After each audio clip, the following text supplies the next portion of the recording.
আপনার ছেলে তার নাম কি? ইমন দাস। ইমন দাস। আপনারা বাড়ি কোন জায়গায়? আমরা মেন বাড়ি হলো দোয়া মোংলার গাঁও, দোয়ারা মোংলার গাঁও মেন বাড়ি। জি। থাকি আমরা তালতলা।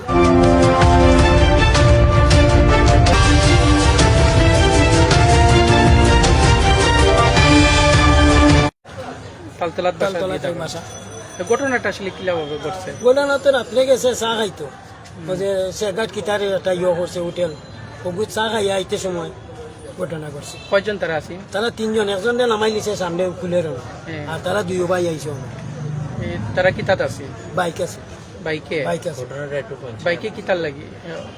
এই বাইক অ্যাক্সিডেন্টে তারা শুধু বাইক না অন্য কোনো না, গাড়ি? বাইক অ্যাক্সিডেন্ট করছে, আর কোনো না, বাইক অ্যাক্সিডেন্ট করছে। যে দীপ্তদা সে কিতা করে? পড়াশোনা করে, জি, পড়াশোনা করে। দ্বিতীয়টা সব পড়াশোনা মানে ইমন দাস পড়াশোনা, তারা দুই ভাইও পড়াশোনা। তারা কি আপন পাইনি না? না আপন নাই, তাইলে একজন ফিসার তো ভাই, একজন মামার তো ভাই। মামাতো ভাই। মামার তো ভাই। ঘটনা কিরকম ঘটছে জানতে পারলাম না। আমি ঘটনা সম্বন্ধে আমরা তেমন জানি না, খালি সব ঘটনা হয়েছে হয়েছে বাদে আমরা গেলাম মেডিকেল গেছি, তারা খবর পাইয়া গেছে? খবর পাইয়া গেছি।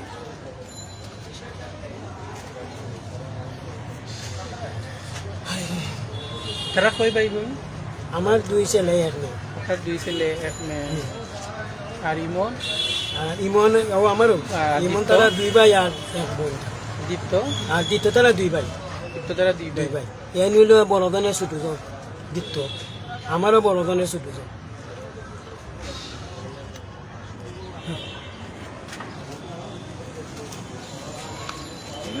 আমরা কথা বলছিলাম ইমন দাসের পিতার সাথে।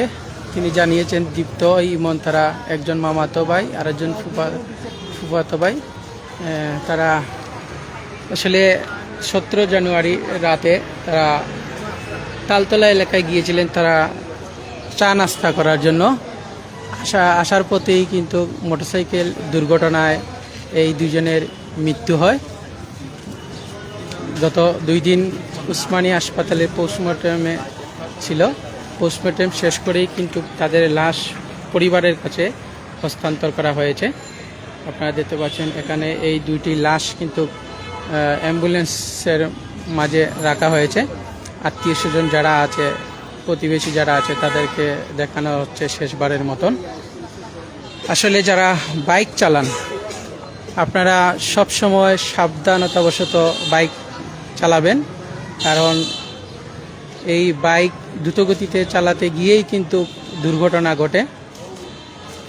আমরা প্রায় সময় দেখি সিলেট নগরীর বিভিন্ন এলাকায় এই বাইক অ্যাক্সিডেন্টেই অনেকেই মৃত্যুবরণ করেন এবং আহত হন।